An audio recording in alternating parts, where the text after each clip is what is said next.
Subscribe करें और bell दबाएं ताकि कोई खबर रह न जाए।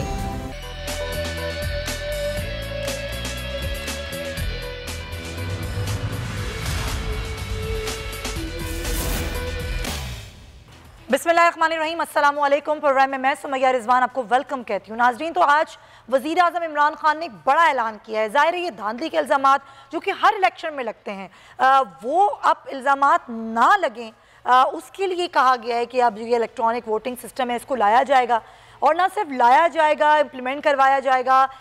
उसके साथ साथ सेनेट के इलेक्शन आने वाले हैं, उस पर वज़ीर आज़म ने कहा कि शो ऑफ हैंड ये बंद होना चाहिए, शो ऑफ हैंड होना चाहिए, ये जो सीक्रेट बैलेट होते हैं ये बंद होना चाहिए, क्योंकि फिर वही बात होती है कि पैसे देकर लोगों को खरीद लिया गया। ये अब ना हो, ऐसा कोई इल्ज़ाम ना लगे, इसलिए वज़ीर आज़म ने कहा कि हम ये चाहते हैं कि उस शो ऑफ हैंड के ज़रिए ही जो है वो सेनेट के इलेक्शन हो। और फिर उन्होंने ये भी जिक्र किया कि ज़ाहिर है जो इलेक्ट्रॉनिक वोटिंग सिस्टम है और ख़ास तौर पर जो इलेक्शन कमीशन एक्ट 2017 है उसमें तरमीम करनी है, उसके लिए 2/3 अक्सरियत जो है वो हमारे पास नहीं है। उन्होंने एक तरह का पैगाम दिया है कि अब ये देखना है कि जो अपोजिशन की जमातें हैं क्या वो ऐसा चाहती हैं। लेकिन आज सवाल ये है नाजरीन कि इलेक्ट्रॉनिक वोटिंग सिस्टम पाकिस्तान में आ जाए, एक ऐसा निज़ाम जो कि ज़ाहिर एक मॉडर्न निज़ाम है, जदीद टेक्नोलॉजी का निज़ाम है, पाकिस्तान में आ जाए, ये हो भी जाए, उसके बावजूद भी क्या धांधली के इल्ज़ामात नहीं लगेंगे? ये नहीं कहा जाएगा कि आरटीएस सिस्टम बैठ गया था, टेक्नोलॉजी होने के बावजूद चीज़ें जो है वो कोलैप्स हो गई थी और अभी भी धांधली हुई है। तो ज़रा इस पर आज के प्रोग्राम में बात करेंगे। मेहमानों का तारुफ में आपसे करवा कराची स्टूडियोज़ में ज्वाइन कर रहे हैं सीनियर सहाफ़ी तज़कियाकार chief news officer Faisal Aziz Khan sahab, बहुत शुक्रिया आपका। मुझे ज्वाइन करें पाकिस्तान तहरीक इंसाफ से उस्मान सईद बसरा साहब, आपका भी बहुत शुक्रिया। पाकिस्तान मुस्लिम लीग नून से सिद्दीकुल फारूक साहब मेरे साथ मौजूद हैं, आपका भी शुक्रिया। और आगाज़ में करूँगी साबिक सेक्रेटरी इलेक्शन कमीशन कुंवर दिलशाद साहब से, वो भी हमारे साथ टेलीफोन कॉल पर मौजूद हैं। कुंवर साहब, ज़ाहिर है ये सिस्टम लाने का जो ऐलान तो किया है, लेकिन ज़ाहिर इस पर काम अभी हुकूमत को करना होगा, ना सिर्फ हुकूमत को करना होगा बल्कि अपोजिशन की जमातों को भी करना होगा। लेकिन जब हम बात करते हैं कि जी सिस्टम क्या है, वो चाहे इलेक्ट्रॉनिक वोटिंग मशीनें हो, चाहे बायोमेट्रिक मशीनें हो, चाहे वो आरटीएस सिस्टम हो जिस पे कहा गया जी वो बैठ गया था, रिजल्ट मैनेजमेंट सिस्टम हो, ये चीज़ें लाना, नादरा के ज़रिए तमाम डाटा इकट्ठा करना, क्या हम इस निज़ाम पर जा सकते हैं और कितनी तेज़ी के साथ जा सकते हैं, आप क्या बताएंगे? इलेक्ट्रॉनिक वोटिंग मशीन पर इलेक्शन कमीशन ऑफ पाकिस्तान ने तमाम अपना होमवर्क तकरीबन 3-4 साल पहले मुकम्मल कर लिया था। बिल्कुल। और उन्होंने इसके बारे में हुकूमत पाकिस्तान को बाकायदा तजवीज़ भिजवाई थी कि आप आइन में तरमीम करें, लेकिन बहरहाल साबिक़ा हुकूमत ने भी इस पर तरमीम नहीं की और मौजूदा हुकूमत जो है अब 2 साल के बाद सोच रही है।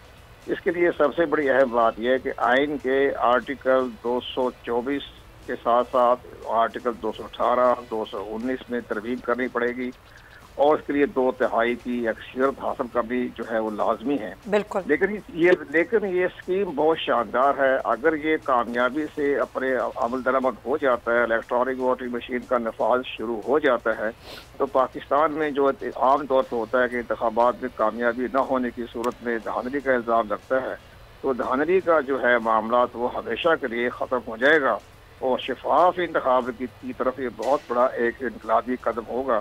इंडिया में 2004 से ये सिस्टम बड़ी कामयाबी के साथ चल रहा है, लेकिन एक बड़ी अहम बात है कि इंडिया ने 1984 में ये काम आगाज़ किया।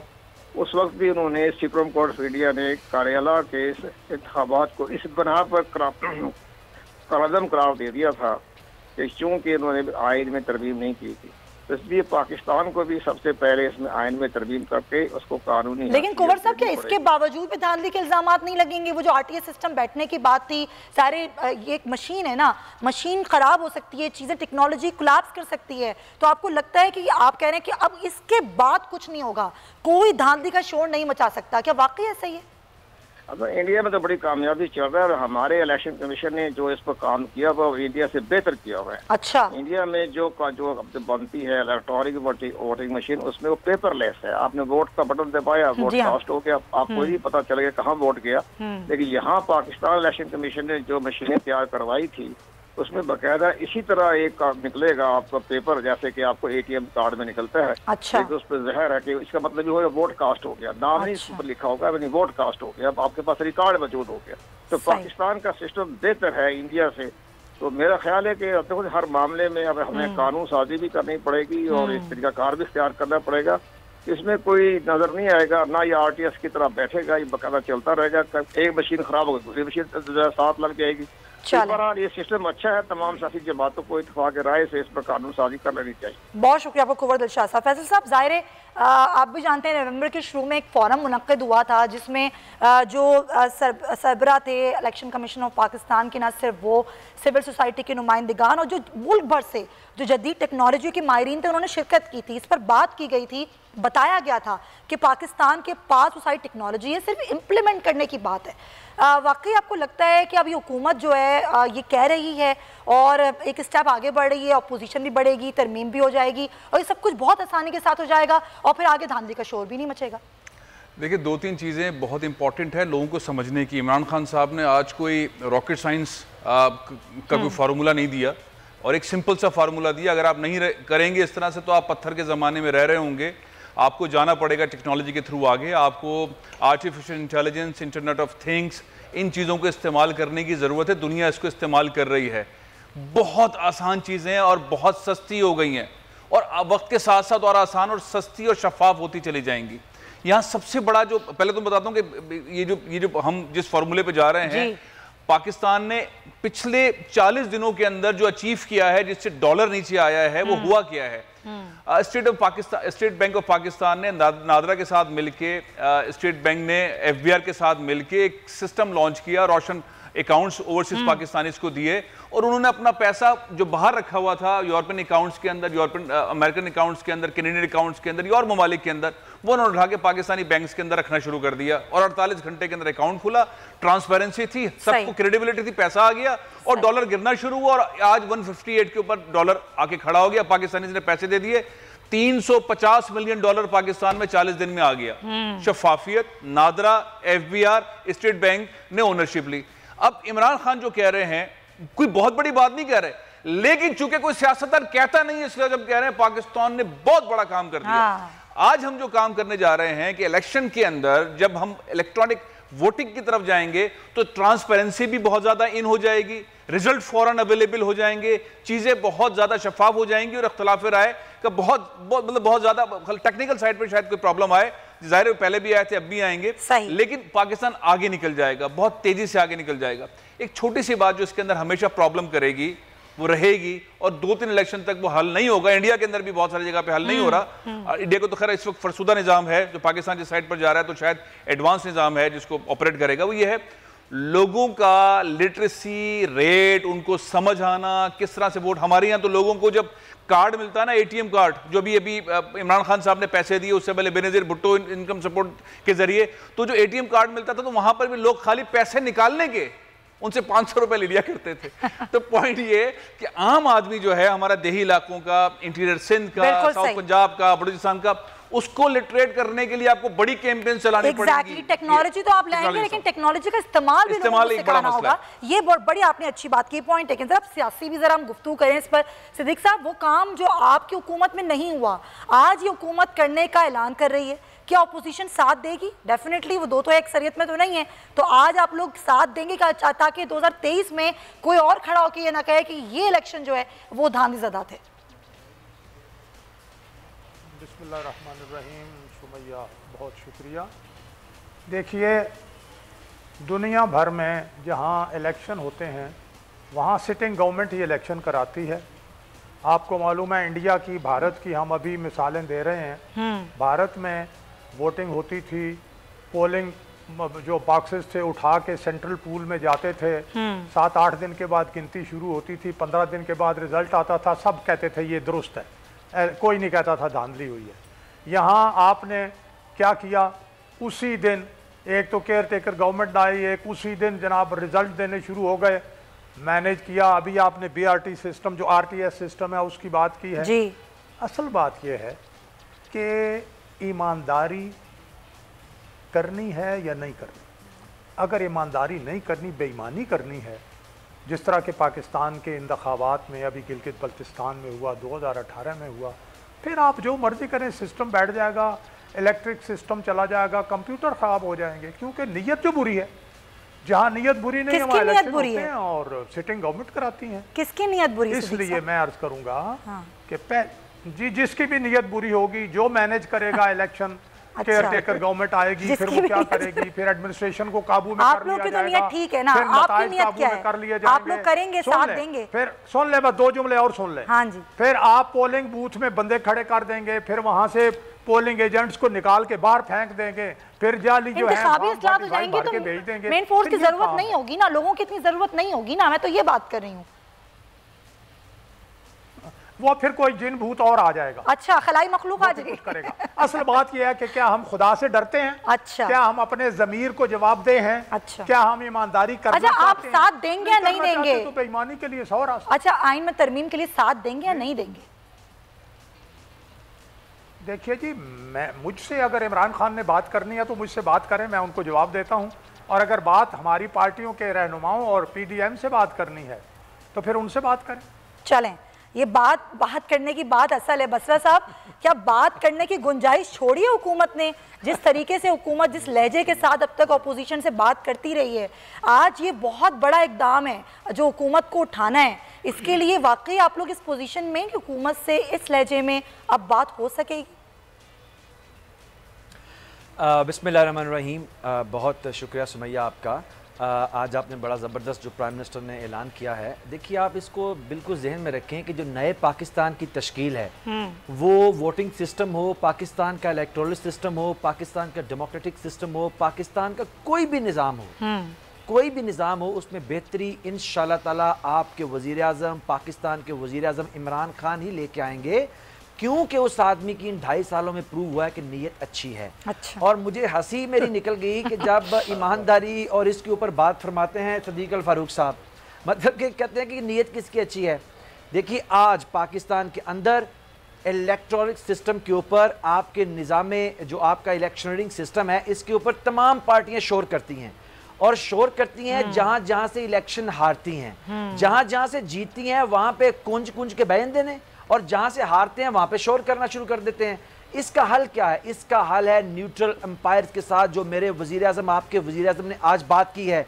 72-73 साल में तो कोई आज तक कर ना सका। पीपल्स पार्टी हारी, उसने कहा जी नून लीग इलेक्शन खा गई, नून लीग हारी, उसने कहा पीपल्स पार्टी खा गई, काफ लीग ने कहा फलाना खा गया। क्या किया इन लोगों ने? कुछ नहीं किया। आज आपके वजीर आज़म ने जो काम किया है, इससे पता चल जाएगा कि किसकी नीयत ठीक है। असल में चोरी के आपको तो उन्होंने नहीं कहा कि आपकी नीयत खराब है, अपने ऊपर क्यों लेके जा रहे हैं आप? नहीं, मैंने नीयत खराब की जब बात करता हूँ तो मैं ओवरऑल पाकिस्तान की सियासी लीडरशिप की, सुमैया, मैं ओवरऑल पाकिस्तान की सियासी लीडरशिप की नीयत की बात करता हूँ। अच्छा। क्योंकि जब भी नीयत खराबी का जिक्र आएगा तो उसकी उंगली तो नून लीग की तरफ जा रही है, क्योंकि जो उन्होंने किया है उसकी नीयत का पता है। लेकिन उसको छोड़ दें, आज का बड़ा ज़बरदस्त दिन है जब आपके वज़ीर आज़म ने ये कहा कि हम इस मसले को हल करने के तरफ जो एक माइलस्टोन है उसकी तरफ उन्होंने इशारा कर दिया। अब पता चल जाएगा सुमैया, टेलीविजन के ऊपर भी बड़ी भारी जिम्मेदारी है। और क्योंकि लोग आपको सुनते हैं, फैसल भाई बैठे हुए हैं, आप लोग असल में आप लोग ओपिनियन मेकर हैं। अब हमें सफेद और सयाह के दरमियान लोग खड़े होंगे, ये दरमियान वाला एरिया खत्म हो जाएगा। ये टेलीविजन में बैठ के जो अपना चूरन बेचने वाला, कि अब कल से बिलावल भुट्टो कह रहे हैं वहां एक गजर के इलाके में धांधली हो गई, मुस्लिम लीग नून वहां से जीती है, लेकिन नाम नहीं ले रहे कि कहां किसने धांधली की है। अब क्या होगा? हमारे पास 2 अक्सरियत नहीं है। वजीर आज़म ने अपनी नीयत और इंटेंशन कौम के सामने रख दी है। अब पार्लियामेंट के अंदर हम इस बिल को लेके आएंगे और देखेंगे कि जिस तरह फैटफ के ऊपर कौमी मुफाद के खिलाफ नून लीग की लीडरशिप के अंदर पीपल्स पार्टी समेत पीडीएम के तमाम लोगों ने पाकिस्तान की सलामती के जो हक में था उसमें वोट नहीं दिया, उसके खिलाफ वोट दिया। अब देखेंगे कि इलेक्शनिंग सिस्टम को ठीक करने तो उससे पहले कोई बातचीत तो होगी ना, बातचीत तो होगी ना, बैठ के जो कमेटी है वुज़रा की वो बातचीत तो करेगी ना उससे पहले। बिल्कुल, कमेटी ऑलरेडी कॉन्स्टिट्यूट हुई है। पाकिस्तान का ये जो वजीर आज़म है जिसका नाम इमरान खान है, ये ऐसे माएँ रोज रोज बेटे पैदा नहीं करती। 2018 के इलेक्शन के फौरन बाद हमने कमेटी बना दी है। वाह कर रहे सिद्दीक साहब, जो हमारे लोग हैं वाह कर और सुन लें, बिल्कुल नहीं पैदा हुआ। अच्छा सुनिए, हमने 2018 के इलेक्शन के बाद जबकि इन्होंने 2018 के अंदर जो आज प्राइम मिनिस्टर ने इलेबोरेट किया, अपना सदीक भाई या कचौके मार लें या मुझे सुन लें, मैं कचौके मारूंगा तो आपको बिल्कुल बोलने नहीं दूंगा क्योंकि मैं इसमें पीएचडी की हुई है, इसलिए मुझे पहले बोल लेने दीजिए ताकि प्रोग्राम को लोग सुनने वाले समझे कि डिसेंट लोग बैठे हुए हैं। अच्छा सुनिए, आज वजीर आजम ने नंबर्स बताए हैं सुमैया, कौम के सामने नंबर्स रखे हैं। नंबर्स ये रखे हैं कि 2013 में जब इलेक्शन हुआ उसके मुकाबले में 2018 के इलेक्शन में कम उम्मीदवारों ने, पीपल्स पार्टी और नून ने मिलकर 23 इलेक्शन पिटीशन पंजाब में दाखिल किए हैं, हमारी 24 हैं। क्योंकि इलेक्शन अल्हम्दुलिल्लाह बाकियों मैं फाइफन की रिपोर्ट उठा लें, फाइफन ने 2018 के इलेक्शन को पाकिस्तान का सबसे बेहतरीन इलेक्शन करार दिया। अभी गिलगित बल्तिस्तान में फाइफन समेत वजीर आला गिलगित बल्तिस्तान जो निगरान है उन्होंने भी, और जीबी के इलेक्शन कमीशन ने कहा कि ये सबसे फ्री एंड फेयर इलेक्शन है, कि किसी को तकलीफ है हमारे पास आए, वहां नहीं जा रहे सारे चूरन बेच रहे ट्विटर के ऊपर या टीवी के ऊपर। वो कह रहे हैं ना, एहसन साहब ने गया था, उन्होंने कहा मेरी कोई सुनता ही नहीं है। एहसन साहब देखें, मैं अब बड़ी माजरत से कहूँगा, मुझे अच्छा नहीं लगता कि एहसन साहब के ज़रा आप कौन क्या है माजी गवाह देख लीजिए। मैं उस प्रोग्राम में था सुमैया, आपके प्रोग्राम में, जिसमें वो कह रहे थे एहसन इकबाल, मैं भी उसी में था, कि उन्होंने कहा कि इलेक्शन के फलानी कंप्लेंट्स हैं। आप मुझे बताइए, एहसन इकबाल को अभी लीजिए लाइन के ऊपर, पूछिए कितनी कंप्लेन आप लोगों ने फाइल की है जाके। चले, आप ये कह रहे हैं कि असल में सिर्फ शोर मचाया जाता है, अमली इकदाम कोई ऑपोजिशन नहीं उठाती। पॉइंट टेकन, मुझे जरा आगे बढ़ना है। फैसल साहब, ये चीज़ तो है, लेकिन जब हम बात करते हैं इंतखाबी इस्लाहत की, मीडिया कई अरसे से चीख रहा है कि इंतखाबी इस्लाहत करें। फिर 2013 में बात हुई थी 4 अड़के खोलने की, उस वक्त भी ये बात की गई थी, 18 से पहले भी बात की गई, उसके बाद भी बात की जाती रही कि भाई खुदारा ये सियासी जमातें क्यों बात नहीं करती हैं। आज अगर बात की जा रही है तो आपको लगता है कि ये सिर्फ बातें ही होंगी, ये तमाम जमातें मिलकर बैठकर इसका भी कोई हल निकाल लेंगी? देखिए सुमैया, मेरी पर्सनल राय ये है, कई इलेक्शंस पाकिस्तान में और पाकिस्तान के मुख्तलिफ हिस्सों के इलेक्शंस कवर करते हुए दुनिया भर के मुख्तलिफ ममालिक के इलेक्शन को मैंने बहुत करीब से देखा है, और मैं इस नतीजे पर बहुत यकीन से पहुँचा हूँ कि पाकिस्तान में आज़ाद मुनसिफाना इंतखाबात का इनेकाद मुमकिन नहीं है। अच्छा, पाकिस्तान में कोई भी इलेक्शन इस तरह से नहीं, उसका मैकेनिज्म ही नहीं है। 18 का भी नहीं हुआ ना, जिसको फाफिन ने देखिए इसका फॉर्मूला क्या है, देखिए फाफिन वाफिन को तो मैं साइड पे रखता हूं, जो फंडिंग के साथ इदारे काम कर रहे होते हैं उनकी शफाफियत के ऊपर बड़े क्वेश्चन मार्क्स हैं। सही, फॉर्मूला क्या है? इलेक्शन कमीशन है, उसके फिर ब्रांचेस हैं, उनके पास अमला नहीं है। सही, वो किसको लेते हैं एज ए स्टाफ? वो लेते हैं स्कूल टीचर्स को, सरकारी मुलाजमीन को। ये नौकरियां कौन देते हैं? ये सियासी जमातें देती है। इनका माइंड सेट टिल्ट होता है। अच्छा, यहाँ पे ब्यूरोक्रेटिक सिस्टम एग्जिस्ट कर रहा होता है। यहाँ पे कई हलके पाकिस्तान में 1.5, 200 किलोमीटर के हलके हैं, यहाँ पे पॉसिबल ही नहीं होता कि वोट जो है 1.5 लाख 2 लाख डल जाए। मुशर्रफ साहब के दौर के अंदर, थरपारकर के अंदर शौकत अजीज साहब को जितवाने के लिए इंतखाबात का इनेकाद हुआ, मैं वहां पे था, उस वक्त मैं जियो में होता था। 1,85,000 वोट पड़ गया थरपारकर के अंदर। अब्बास रहीम साहब सीएम थे। अच्छा, प्रैक्टिकली पॉसिबल ही नहीं था कि किस तरह से होगा, मतलब अगर वो जितने पढ़े लिखे हों, समझदार हों, वो डल नहीं सकता। लेकिन पड़ गया वोट। अब पाकिस्तान के अंदर जितने भी इंतखाबात का प्रोसेस है, इसको हमेशा से किसी भी सियासी जमात को क्वेश्चन मार्क करना बहुत आसान है। मैं तो जर्नलिज्म का एक अदना सा सियासत का जो है तालिब इल्म हूँ, तो मैं जितना अमेरिका के भी हालिया इंतखाबात, उससे पहले यूके के इंतखाबात है, उससे पहले टर्की के इंतखाबात देखे, ईरान के देखे, बहुत सारे ममालिक के इंतखाबात देखे। हमारे यहाँ तो हर जगह पे क्लियर सामने नजर आता भंड है, ये भंड हो रहा है, और उसके बाद हम लोग चलते भी हैं उसके साथ ही। मैं ये समझता हूँ ये बड़ा ब्रेक थ्रू है आज कि हम आज ये बात कर रहे हैं। वजीर आजम पाकिस्तान ने ये बात की है, वो इमरान खान हो या वो नवाज शरीफ होते या जरदारी साहब होते या कोई भी होते, लेकिन आज जो इस मुल्क का वजीर आजम, उसने ये डिमांड कर दी है, मुकाबला कर दिया, बात कर दी है कि हम टेक्नोलॉजी का इस्तेमाल करेंगे। अब सबसे बड़ा चैलेंज मेरे नजदीक वो जो मैंने बात आपको सामने की थी कि हमारे यहाँ सबसे इंपॉर्टेंट मसला लोगों की लिटरेसी का है, ट्रांसपेरेंसी। अभी इलेक्शन कमीशन के अंदर इस्लाहात की जरूरत है। पॉलिटिकल पार्टीज बैठती हैं और तय करती हैं ये मेरा बंदा, तो ये आपका बंदा, ये फलाने का बंदा। तो इलेक्शन कमीशन के अंदर ट्रांसपेरेंसी नहीं है, उसके सिस्टम में नहीं है, उसके बाद उसके पास टीम नहीं है, उसके बाद डिलीवरी नहीं है। अभी भी हमें बहुत काम करने की जरूरत है, बहुत काम करने की जरूरत है, और ये अकेली कोई एक जमात नहीं कर सकती, तमाम जमातों को करना होगा। क्योंकि आज अगर तहरीक इंसाफ की हुकूमत है, कल किसी और की हुकूमत होगी। अगर सब काम नहीं करेंगे सिद्दीक साहब तो मुश्किल हो जाएगी। नियतों को रख दें एक साइड पर, ये मेरा पॉइंट ऑफ व्यू है, नियतों को रख दें एक साइड पर। आप सब लोगों ने सियासत करनी है, तो अगर सियासत हो आवाम की भलाई की खातिर, इस मुल्क की भलाई की खातिर, तो आप लोगों को भी फायदा होगा इसका। जी मैं अर्ज करूं? जी बिल्कुल, आप ही ने अर्ज करनी है। जी वो आपने नाम नहीं लिया तो मैं समझा। नहीं, मैंने आपका नाम लिया सिद्दीक साहब। बड़ी अच्छी है, मुझे फायदा होगा नहीं। अच्छा, हमें तो अच्छा वो पहुंचाने मुझ तक, हमें तो इस मुल्क का, इस कौम का फ़ायदा चाहिए। हाँ। उसमें हमें फ़ायदा हो जाता है, जिसको फ़ायदा हो जाता है पहले रियासत और कौम। हाँ। बहुत अच्छी बात। अब एक बात हुई कि जी बहुत बड़ा ऐलान कर दिया। हाँ। ठीक है जी, बसरा साहब ने कहा जी बहुत बड़ा ऐलान कर दिया। हाँ। देखिए जी, रियासत मदीना से बड़ा ऐलान कोई हो सकता है? रियासत मदीना का ऐलान जब हुआ तो फिर कहा जी मुझे चीन का निज़ाम पसंद है।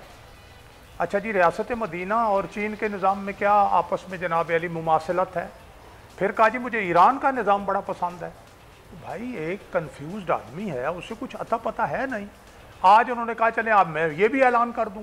ये ऐलान हम और बसरा साहब भी, बसरा साहब को 22 साल नहीं हुए, मैं तो इमरान खान के साथ इकट्ठे जुलूस हमने निकाले हैं, एक टॉक शो में हम बैठे हैं वन ऑन वन, एक टेबल पे हम बैठे हैं, मैं तो इमरान खान को जानता हूँ, ये तो अभी उतने करीब से नहीं जानते, इसलिए मेहरबानी फरमाएं पहले इमरान खान चलिए छोड़े ना इस चीज को सिद्दीक साहब। इमरान खान ने सिर्फ ऐलान किया ना, आप लोग करके दिखा देना सर मिलके उनके साथ, आप अपने ऊपर ले लेना क्रेडिट। सुने ना, अरे मेरी बात, सुमैया जिसके हाथ में इख्तियार इस वक्त है जिस तरह भी है, वो अपने उस इख्तियार के हवाले से कोई यानी शाइस्तगी दिखाए। अच्छा, कोई जो हमारी अक़दार हैं, कोई मशरकी अक़दार, उनके मुताबिक कोई दिखाए, कोई यार मैं माकूल आदमी हूं, मैं इज्जत देने वाला हूं और इज्जत लेने वाला हूं। अच्छा, क्या यही है कि तरीके से बात करें ना। मैंने कहा ना कि पीडीएम में जमा है सारी पार्टियां, बात करें, तमीज से बात करें, इज्जत दें, इज्जत करवाएं। अच्छा, पीडीएम से बात होगी ना जी। पीडीएम में सारी जमातें आपने, देखिए मैं जो बात अर्ज कर रहा हूँ कि तरीका सलीका जो है, ये आपने किसी अपने बहन भाई से भी काम करवाना हो, उससे भी प्यार से बात, माँ बाप भी अपनी औलाद से अच्छे तरीके से बात करते हैं, वरना वक्त आता है कि बाप के खिलाफ सारी औलाद खड़ी हो जाती है, सारा घराना खड़ा आपको अगर काम है ना अपोजिशन से तो अच्छे से बात करनी होगी, ऐसे काम नहीं होगा, ऐसे बात नहीं होगी। मैं ब्रेक ले लूं। ऑफर की है आज, किसने ऑफर किया? इमरान खान साहब ने, बिल्कुल ऐसा ही है। ब्रेक ले लूं, वापस आऊंगी तो जीबी इलेक्शन के बाद जो अब सूरत हाल क्रिएट हो गई है और फिर आज जो पीडीएम का इजलास हुआ है, अब क्या होगा, अपोजिशन क्या करने के मूड में है, इस पर बात करेंगे इस ब्रेक के बाद।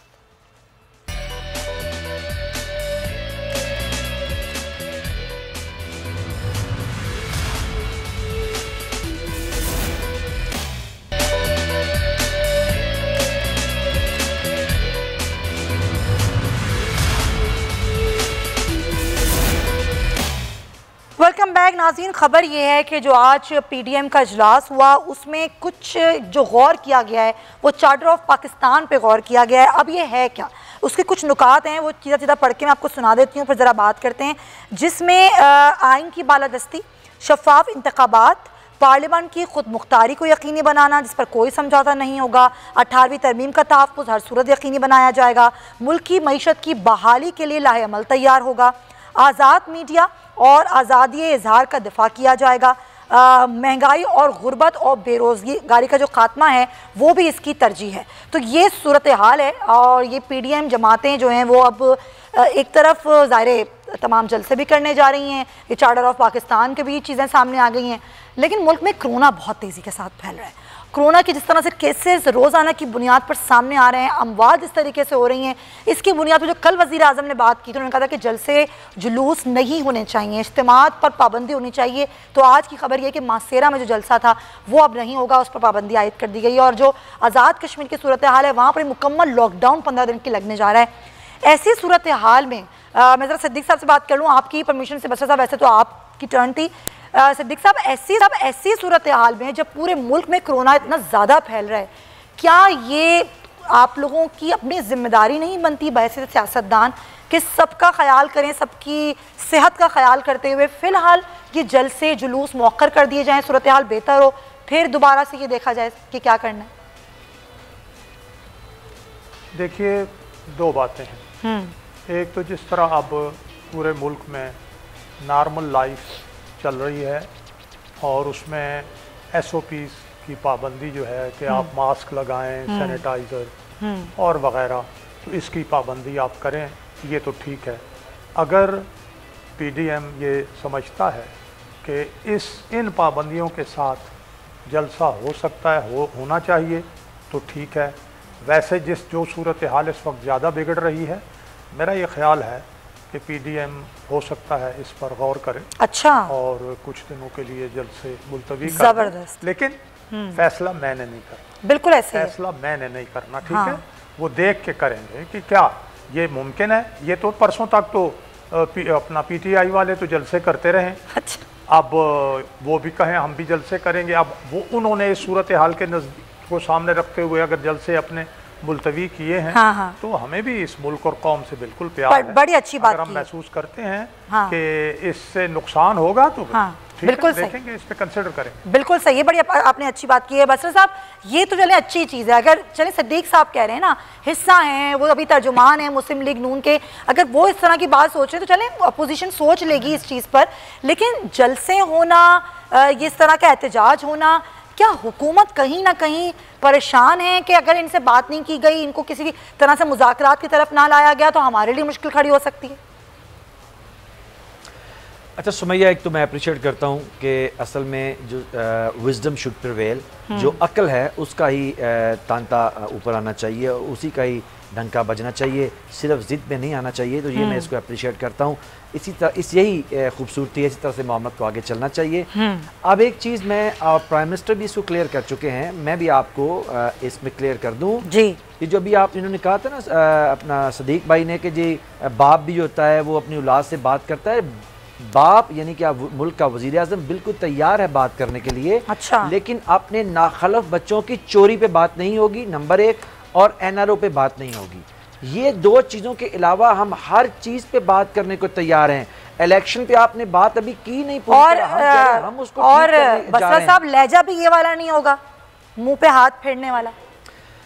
देखिए जो मुंह पे हाथ फेरने वाली बात है, जहां पे मुंह पे हाथ फेरने की जरूरत है, जब आप मेरी फौज के ऊपर इस पे ज़ीरो टॉलरेंस है, ये किस तरह मुमकिन है कि मेरी फर्स्ट एंड लास्ट जो डिफेंस लाइन है, वो फौज जिसने मुझे सरबुलंद किया हुआ है, वो फौज जिसकी वजह से मैं रात को खाबे खरगोश के मजे लेता हूँ, वो फौज जिसकी वजह से CPAC और मेरी इकोनॉमी चल रही है, उस फौज की तज़हीक करें, उसको गाली दें, वहां पे हम मुंह पे भी हाथ फेरेंगे, और किसी और के मुंह पे भी हाथ फेरना पड़ा वो भी फेरेंगे, उसके ऊपर जरूर ज़ीरो टॉलरेंस है। अच्छा। किस तरह मुमकिन है कि आप अपनी सियासत के भेस के अंदर फौज को ले आए और आप जो हिंदुस्तान का बयानिया ले आए, वो हम नहीं चलने देंगे। अच्छा। देखिए इकोनॉमी पे बात करने को हम तैयार हैं। अच्छा। मुल्क के अंदर अच्छा इलेक्टोरल सिस्टम आना चाहिए। 2.5 साल से आप लोग मूड में नजर तो नहीं आए वैसे बात करने के, बसरा साहब?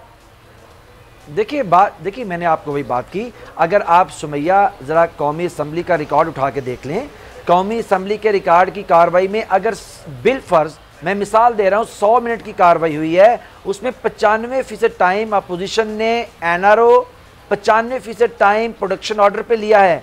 ये किसी सूरत भी, हम तो दोबारा मैं कह रहा हूँ, कोई रॉकेट साइंस है भाई? आपकी चोरी और NRO, चोरी को हम छोड़ेंगे नहीं, NRO हम देंगे नहीं। इसके अलावा ये बात कीजिए, अभी गिलगित बल्तिस्तान में अल्हम्दुलिल्लाह लोगों ने एक रेफरेंडम, एक तो हुकूमत साजी हुई है ना, एक सदीक भाई को मेरे ख्याल में बड़ी उलझन होती है, अपनी टाइम पूरा लेते हैं।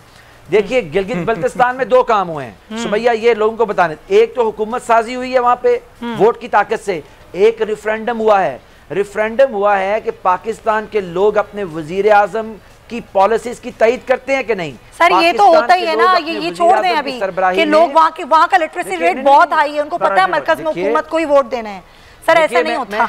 सुमैया नहीं, मैं आपको थोड़ा सा मैं आपकी खिदमत में अर्ज करूं। देखिए ये नैरेटिव जो है ना कि हुकूमत को ही वोट देना है, मैं ग्राउंड की बात कर रहा हूं कि लोगों ने वहां पे पाकिस्तान मुखालिफ बयानी को मुस्तरद। चलेंगे, आपका मौक़िफ़ है, मैं आपके मौक़िफ़ मैंने आपका ले लिया, उनके एतमाद पे और इदारों की तकरीम के हक में ये रेफरेंडम था। और इससे आप चलें, पॉइंट टेकन, ये आपका मौक़िफ़ है और आपके मौक़िफ़ की हम इज्जत करते हैं, लेकिन मेरा मानना ये है कि जो मरकज में होता है उसी को ज़ाहिर वोट पड़ता है। मैं सिद्दीक साहब 1 सेकंड, मैं जरा डॉक्टर साहब को ले लूं क्योंकि मुझे कोरोना पे बात करनी है, फिर मैं आपके पास दोबारा आ जाऊंगी। अशरफ निज़ामी साहब, डॉक्टर अशरफ निज़ामी साहब हमारे साथ मौजूद हैं, प्रेसिडेंट हैं PMA के, जरा उनसे बात कर लें क्योंकि कोरोना बढ़ रहा है। अशरफ साहब, ज़ाहिर है ये जलसे जुलूस का मौसम है, सर्दी भी है पूरे मुल्क में, कोरोना भी बहुत तेज़ी के साथ फैल रहा है। SOP का कहा है वज़ीर आज़म ने कि SOP पर अमल करें, कोई लॉकडाउन की तरफ तो अभी फ़िलहाल हुकूमत नहीं जा रही है। आप समझते हैं सही है अभी फ़िलहाल SOP पर ही अमल करना चाहिए? बहुत बहुत शुक्रिया भैया। एक तो जब मैं हर चीज को जस्टिफाई करने की जरूरत समझूंगा और उसको अपना मतलब समझ लूंगा जायज है नाजायज है, और मेरे ऊपर फर्ज है कि मेरी हुकूमत ने या मेरी पॉलिटिकल गवर्नमेंट के चीफ ने ये बात कह दी तो आई हैव टू जस्टिफाई। तो मैं समझता हूँ कि हमें थोड़ी सी एहतियात उसके लिए बरतनी चाहिए। सही। मेरे नजदीक आपको मैं थोड़ा सा बाबर करवाना चाहूंगा कि जब प्राइम मिनिस्टर साहब ने ये फरमाया कि चंद अशराफिया के लोग हैं जिन्होंने उनको प्रेशराइज कर दिया और लॉकडाउन और ऐसी चीजों के साथ, whether it was a smart lockdown और whatever it was, he never ever wanted to be. मैं समझता हूँ कि ये गैर जरूरी किस्म की उनकी ये थी। और आज से हफ्ता 10 दिन पहले जो उन्होंने एक बड़ा कैटेगोरिकली फरमा दिया कि हम लोग लॉकडाउन नहीं करेंगे। वेयर इस्लामाबाद के अंदर आपको पता है कि 6-7 जगह के ऊपर वो जो मतलब you name it whatever you call it, के स्मार्ट लॉकडाउन कह लें, सिटी के आइसोलेशन कह लें, but there is no resolution to this issue कोविड-19 कोरोना के हवाले से कि हम उन चीजों को, उन खिस्तों को आइसोलेशन के अंदर करें। Lockdown does not mean by कि आपने पूरे मुल्क को बंद कर देना। इसी लॉकडाउन और इसी मतलब एक उसके साथ आने के साथ ही हमने हमदर्दाना जो चीज किया था, तफ्तान और पूरे मुल्क ने इसको भुगता था बात कैपिटल में के अंदर आके। और आज के भी अगर हमारे रवैये, क्योंकि अब प्राइम मिनिस्टर साहब ने ये फरमा दिया कि जी अब हमने फैसला किया है कि अब ये इज्तिमात नहीं होंगे, लिहाजा सारे करेंगे। All my due respect Imran Khan साहब की, I have a great respect and regard for him, लेकिन ये ऐसा, ये सल्तनत ऑफ शहनशाहियत वाली नहीं है। We have to accept it. एक नासिर शाह साहब हमारे मिनिस्टर हैं, तो एक शो के अंदर मेरे साथ थे, certainly me as a doctor, as a social worker और पाकिस्तान मेडिकल एसोसिएशन के नुमाइंदा होने के नाते हमने इसको मतलब मना किया। कोर्ट के अंदर हम लोगों ने जाके कहा कि जबकि इनका पहला जलसा होना था इधर गुजरावाला की, तो उस वक्त हमने as Pakistan medical association appeal की कि खुदारा ये वाले अफेक्ट ना कीजिएगा। What to talk about. उसके बाद हमारे वजीर आजम साहब ने वजीराबाद में जलसा कर दिया। उसके बाद वजीर आजम, तो आप ये कह रहे हैं, बिल्कुल आपका पॉइंट ये है डॉक्टर साहब कि ये जो हमारी सियासतदानों के बयानात हैं, गैर संजीदा रवैये हैं, उसकी वजह से नुकसान पहुंच रहा है। बहुत शुक्रिया डॉक्टर साहब। फैसल साहब, मैं चाहूँगी आप अपना मौक़िफ़ इस पर ज़रूर दें कि आपस में एक दूसरे को तनकीद का निशाना बनाना, कोरोना को क्या वाकई संजीदा हमारे सियासतदान नहीं ले रहे, या फिर हुकूमत का बयानिया इसको नुकसान पहुंचा रहा है, या फिर लोगों का SOP पर अमल ना करना? देखिए, दो चीज़ें मैं डिस्कस कर दूं। एक तो ये कि हुकूमत और अपोजिशन का जो रिलेशनशिप है वो हमने अपने 2.5 सालों के अंदर जमहूरी तकाज़ों के हिसाब से नहीं देखा। उसमें गलतियां हुकूमत की हैं, जिस तरह उनको पीपल्स पार्टी को, मुस्लिम लीग नून को और जमातों को साथ लेके चलना चाहिए था, नहीं लेके चले। और जिस नैरेटिव के साथ वो आए थे वो भी नहीं कर पाए कि जो कौम का लूटा हुआ पैसा है वो निकलवा लेते, वो भी नहीं निकलवा सके। तो इमरान खान साहब के ऊपर डबल वजन है और वो अपने ऊपर वजन डालते रहते हैं। आज उन्होंने कह दिया इलेक्ट्रिक वोटिंग होगी, डिजिटल वोटिंग होगी, इन्होंने एक और अपने ऊपर डाल लिया। उससे पहले उन्होंने पेट्रोल वाला मामला डाल लिया, फिर महंगाई वाला डाल लिया, उसके बाद दवाओं वाला डाल लिया। तो अपने ऊपर वजन डालते रहते हैं, रिजल्ट नहीं आता। तो ये जमहूरियत का तकाजा है। अगर हम जमहूरियत के अंदर हैं तो फिर अपोजिशन को इज्जत देनी होगी, इज्जत दें। अच्छा, जो चोर डाकू है वो किसी भी सियासी जमात में हो, वो ब्यूरोक्रेट हो, वो सहाफी हो या फौज में हो, उसको उस तरह से देखें। लेकिन ये जो डबल माइंड करते हैं ना कौम को कि मैं इनको छोड़ूंगा नहीं, तो फिर छोड़ूंगा नहीं वाला काम करो ना, फिर पकड़ते ही नहीं आप। कौम इंतजार कर रही है। एक चीज। दूसरा, कोविड-19 बहुत सीरियस मैटर है। इसमें सिर्फ हुकूमत की रिस्पॉन्सिबिलिटी नहीं बनती, इसमें अपोजिशन की भी बनती है, इसमें मीडिया की भी बनती है। डॉक्टर्स चिल्ला रहे हैं, पिछले 2 महीनों में 14 डॉक्टर्स शहीद हुए हैं पूरे पाकिस्तान में, और मेडिकल टीम्स वो मुतासिर हो रही हैं। तो नुक्ता सिर्फ ये नहीं है कि रिस्पॉन्सिबिलिटी इमरान खान के एक बयान की है, रिस्पॉन्सिबिलिटी मियां साहब के बयान की भी होनी चाहिए, शहबाज शरीफ की भी होनी चाहिए, बिलावल भुट्टो जरदारी की, पूरी कौम की एक रिस्पॉन्सिबिलिटी होनी चाहिए ना। और ये एक इंसान अगर कोविड में पॉजिटिव होता है या इंतकाल होता है उसका, तो उसके घर का क्या क्या असर उस पर पड़ता है। तो ये एक नेशनल एजेंडे के तौर पर चलना चाहिए। बिल्कुल आप सही कह रहे हैं। मैं जरा ब्रेक ले लूं, वापस आएंगे तो फिर कंक्लूड करेंगे और सबका एक मौक़िफ़ इस पर लेंगे कि क्या अब हमें बहैसियत एक शहरी अपना फर्ज निभाने की जरूरत है कोरोना की सूरत हाल में। स्टे विद अस।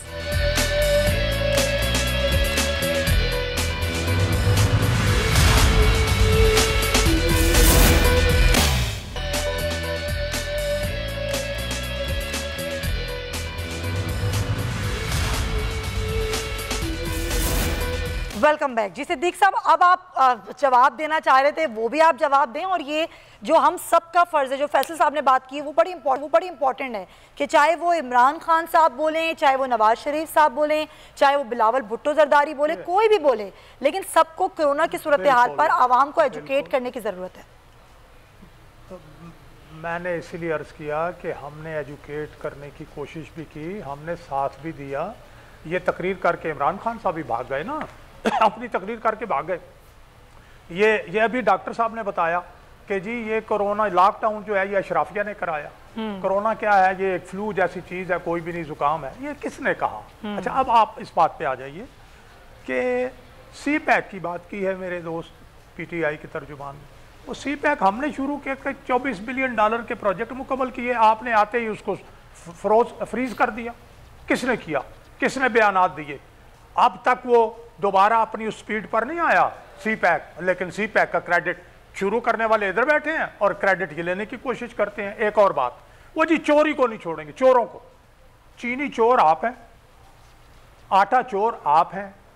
अभी जो चीनी इंपोर्ट करके 85 रुपए बेच रहे हैं, उसकी हालत यह है कि पाकिस्तान की गन्ने की चीनी 3 किलो और इंपोर्टेड चीनी 5 किलो मिठाई, तब जाके मिठास बराबर होती है। आप बात किसकी बात करते हैं? चोर आपके पास दाएं बाएं बैठे हुए हैं। इमरान खान खुद सबसे बड़ा चोर है, मैंने कई बार कहा है। काला पैसा इसने सफेद कराया, इसकी बहन ने सफेद कराया। ये काले धन को सफेद कराने वाले चोर, ऑफशोर कंपनियों वाले, ये बड़ा नेक आ गया है और सपोर्टर ये आ गए हैं। बयान देता है इमरान खान, फैसल जावेद आ जाता है। वो पंजाबी में कहते हैं टांदा गवा डडू, यानी वो जो तालाब में मेंढक होते हैं, वो मेंढक बेचारे की जिंदगी तालाब के साथ है, वो उसके हक में नहीं बोलेगा तो क्या करेगा? मेंढक तालाब से बाहर निकलेगा, मर जाएगा। लेकिन ये जो चोर का मचाने वाली जो चीज है ना, एक और चोर ये खत्म होना चाहिए। ने कहा है कि इमरान खान के सामने किसी की बात करने की जरूरत नहीं है पार्टी में। अच्छा, कोई क्यों नहीं कर सकता? अच्छा, तो ये उसकी डिक्टेटरशिप है। करें फैसल साहब, ये कब तक हम ये चोर शोर का शोर सुनते रहेंगे? असल में लोगों को उम्मीद है कि जिन लोगों ने भी वो हुकूमत में हैं, हुकूमत में रहे हैं या पहले गुजरा रहे हैं या जिस भी पोजीशन पे रहे हैं, ब्यूरोक्रेट्स रहे हैं, फौज में रहे हैं, जर्नलिस्ट हैं, जो भी हैं, जजेस हैं, जिन्होंने पाकिस्तान का पैसा लूटा है, टैक्स पेयर का पैसा लूटा है, इमरान खान को ये मैंडेट मिला है, वो मैंडेट जाया ना करें। वो लोगों को चोर चोर ना कहें, उनको चोर साबित करें, सजाएं दें। ये बार बार का नारा ये ठीक नहीं है। जब बात सर मेरी गुजारिश सुन लें, मेरी गुजारिश एक चीज। दूसरा, हमारे मुल्क में जमहूरियत है, जमहूरियत नजर आनी चाहिए। जमहूरियत नजर आनी चाहिए। हुकूमत की रिस्पांसिबिलिटी बनती है कि वो एक ऐसा एनवायरनमेंट क्रिएट करे। चोर कहेगा सर, आप भी तो चोर ही कह रहे हैं ना, आप कौन सा कुछ और कह रहे हैं? नहीं तो वो चोर है ना जी। नवाज शरीफ चोर नहीं है। सुप्रीम कोर्ट के फैसले सर आप लेकर आए ना नवाज शरीफ को, यहाँ पर लेकर आए, सजा दें उनको। चोर कहने से क्या होगा?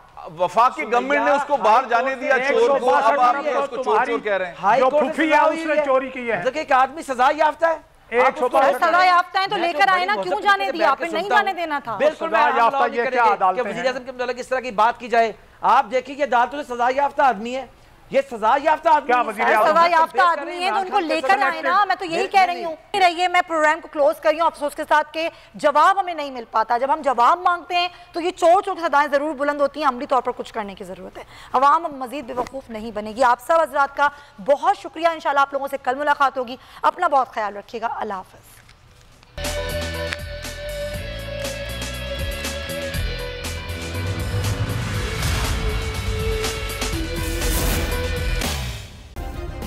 सब्सक्राइब करें और बेल दबाएं ताकि कोई खबर रह न जाए।